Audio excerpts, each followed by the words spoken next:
Hey guys, thanks for joining me today. I'm at the range today with two very nice handguns, and pretty similar handguns in a lot of ways. This is the Glock 23, very common handgun. A lot of you out there have probably shot one or own one. And down here is something that's a little bit more rare. This is a SIG P229 DAK, and that actually stands for Double Action Kellerman. And this is basically a double action only version of the SIG. So it's not the typical, double to single action that you're used to with a SIG. So these are both compact models. Obviously they're both right around a 4-inch barrel, both in .40 caliber. These were both purchased as police trade-ins. And so we're just going to do some shooting with them today. I'm going to give you kind of some of my initial impressions and opinions on them. I've put a few rounds through both of these, but not a lot. And so let's just get to some shooting. Alright guys, so that's the target I've set up. We're going to be doing a pretty simple drill. I believe a lot of people call it the El Presidente. We're going to be putting 2 rounds into that piece of paper and then 1 round into that plate. So 3 rounds total. Going to be trying to do it fairly quickly, imitating a self-defense type engagement. And we're going to be shooting from 10 yards. So we're going to be starting with the Glock.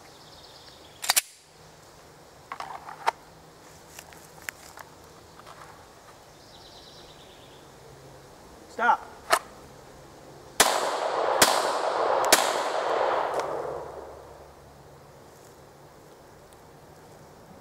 Alright, so I threw the first round. I got 1 round into the paper and 1 round in the plate.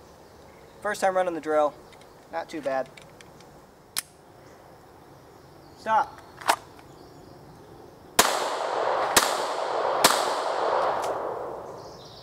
Alright, all my rounds connected that time. Slide lock backed again, no malfunctions. I am using a steel case ammunition, by the way, and it's functioned, just fine so far.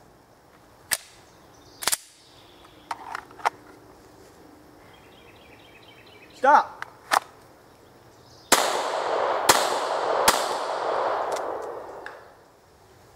Stop!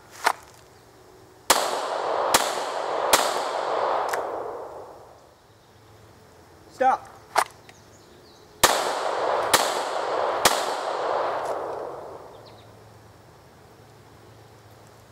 Alright, I keep shooting just a little bit low. I'm not sure what's going on there.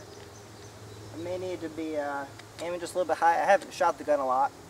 I'll blame the sights. See if I can think of any other excuses. My groups are not too bad. My groups are nice and tight. Just shooting a little bit low. That may just be a sights issue. Alright, so we're down here at the target. Looking at the head here, we got 2 in there. We ran the drill 5 times. So we hit it twice. And then 1, 2, and 3. Just a little bit low. So the group right there, it easily fits inside my hand, but just shooting a little bit low. Down here at the paper, we hit it, we should have 10 rounds. 1, 2, 3, 4, 5 on, and 1, 2, 3, 4, 5 low. I'm sorry, that's 4 and 5 right there. So again, pretty much within my hand, or at least close. So it's shooting pretty accurately, just hitting a little bit low. That's something that you could definitely account for, if you knew that was going on. Alright, time to try out the 229.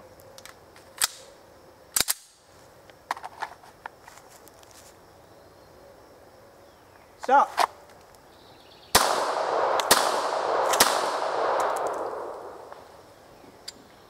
Locked back, gun's functioning. As far as hits, I got 1 on the paper on the bottom, and missed the other 2 shots. Stop!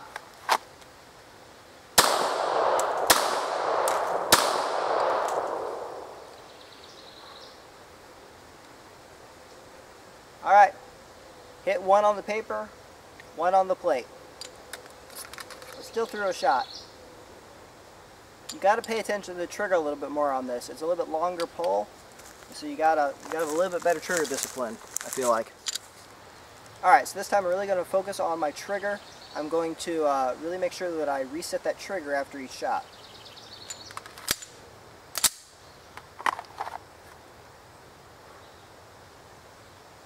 Stop!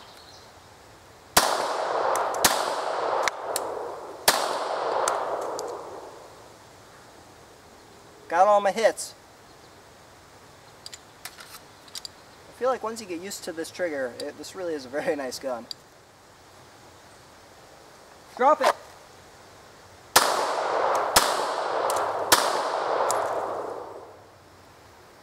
Stop!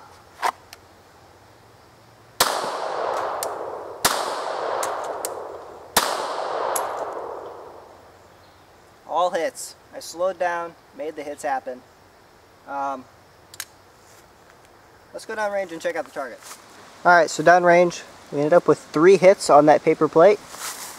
And I believe we just pulled the other shots low. Yeah, actually one really low right there. When we look at the paper, 1, 2, 3, 4, 5, and the rest went low. And, you know, shooting low is kind of a theme when you're trying to shoot quickly. You have a tendency to just kind of jerk that trigger, jerk the muzzle down, and shoot low. Alright guys, so we shot both the guns in kind of a more realistic self-defense type of scenario.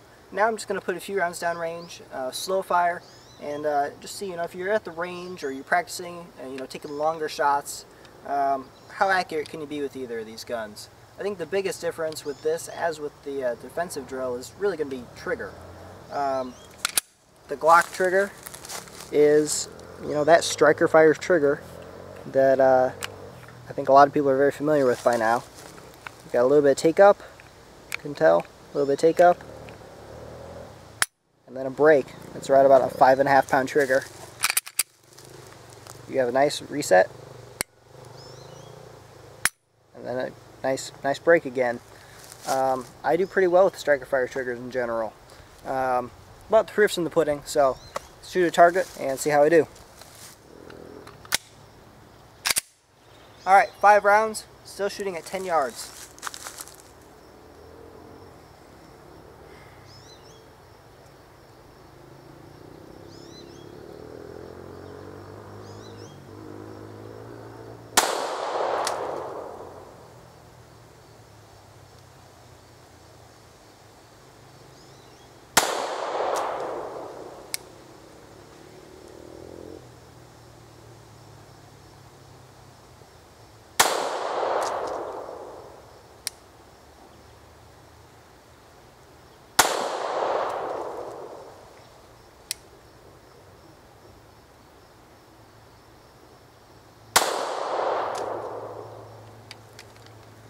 Alright, got a pretty good group there. Gotta remember to breathe. Alright, so taking a look at the SIG now.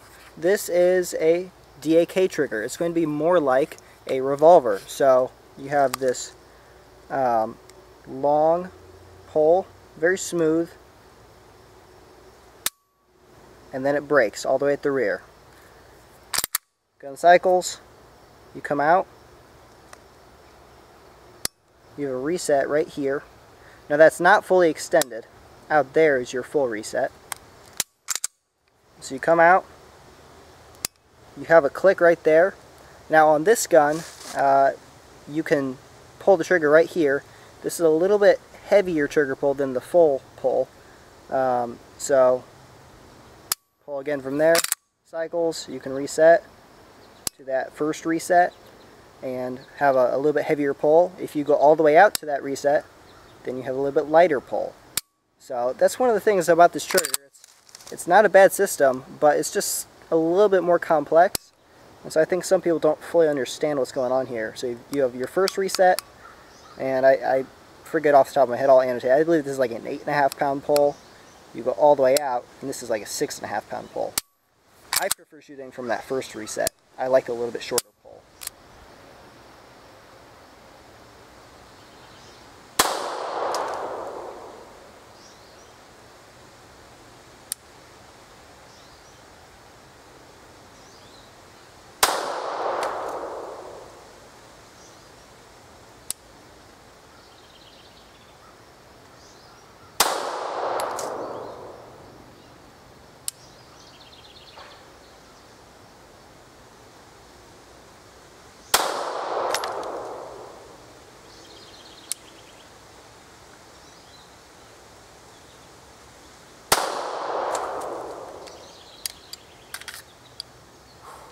Alright, let's go down range and check out the groups.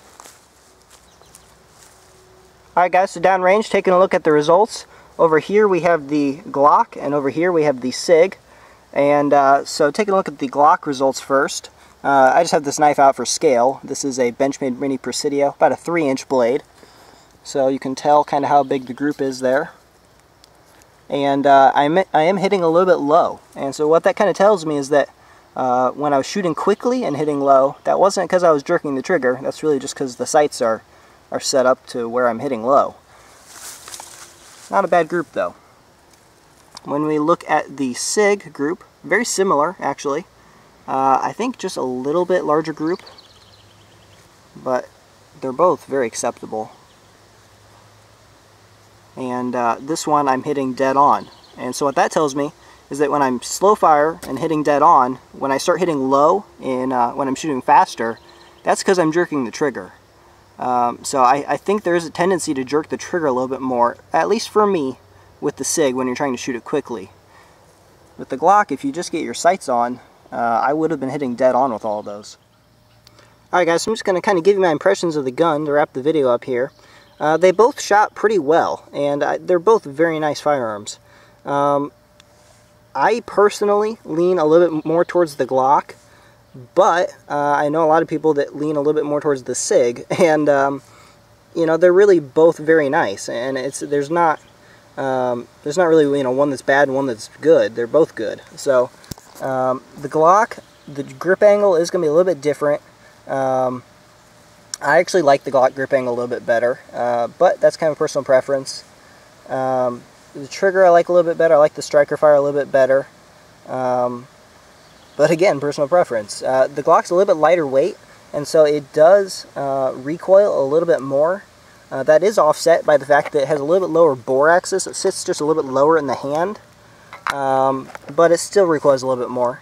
The SIG is obviously a heavier firearm. This is an aluminum frame firearm. A lot of you will just like it better because it's all metal. I understand that. It does recoil just a little bit less just because of that weight. And it's a very nice gun. You know, if you like that little bit longer, more kind of revolver-like trigger, I think you'll really like this. And don't get me wrong, this is not a super long trigger. I felt some double actions that are like really long and like excruciatingly long. This is not bad. This is one of the better ones I felt. I still just lean a little bit more towards the Glock. But if you like SIGs, you want that consistent trigger pull, this is definitely something to check out. The other thing I'd point out is if you want a 40 caliber and you're set on 40 caliber, you may want to lean more towards the SIG. Glocks in 40 caliber and just 40 caliber have had issues, mostly because the factory Glock barrel is actually just a little bit oversized. It's just a little bit out of spec. And so they've actually had, case ruptures and basically the gun blows up in your hand.